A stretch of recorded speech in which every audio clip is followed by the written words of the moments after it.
Welcome to America This Week. With less than 4 months left in the year, we continue to face a global pandemic, growing calls for police reform, outbreaks of violence and vandalism, and oh yeah, there's also what could be one of our nation's most anticipated presidential elections ever coming up. Hi there, folks. The day of reckoning just 3 months away. Biden versus Trump, Holyfield versus Tyson. The fighters were in their corners, spit buckets at the ready. Trump's cut man, Brad Parscale, confident, perhaps too confident. Biden's cut girl, Kamala Harris, nervously awaiting a bloody fight. The 2020 bell rang, and the two men bumped gloves and squared off in the center of the ring. Trump came out swinging, landing blows left and right. The economy was pumping out GDP like water out of a fire hose. Stock markets were breaking records, confidence exploding for both consumers and producers. We were at full employment. This went on round after round. Trump landing blows. ISIS was a distant memory. China getting a beat down by our trade negotiators. Little Rocket Man was fizzling out, and Iran was being embargoed out of the vitriolic hate for all things Western. Biden was rocked. His legs were like wet linguine. The bell saved Biden from a knockout in the 6th. Biden's corner was scrambling for ideas. Their dazed and confused fighter was mixed up. The crowd, made up of mostly Hollywood and the media, was pulling heavily for Biden. They cheered the exhausted challenger. It didn't matter to a determined champion, Trump. When the bell rang on the 7th round, Biden's legs were wobbly entering the ring. How much more could this guy take? Trump again leaned forward into Biden, landing 2 big blows. Take that, Gorsuch, Kavanaugh.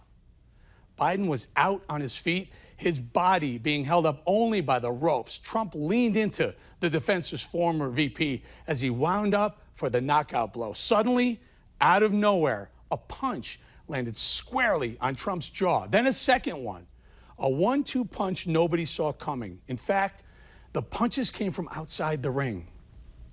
Coronavirus and riots, bam, boom. The markets tanked overnight. Simultaneously, riots spread across America. Main Street looked more like Beirut than Birmingham. Trump was caught by surprise from being hit, with fists flying from seemingly out of nowhere. Trump was dazed, his corner scrambling. He seemingly had no defense, gloves down by his sides. Could he recover? Was that just what Biden needed to regain his consciousness? The bell rang on the 7th round. That's where we are right now.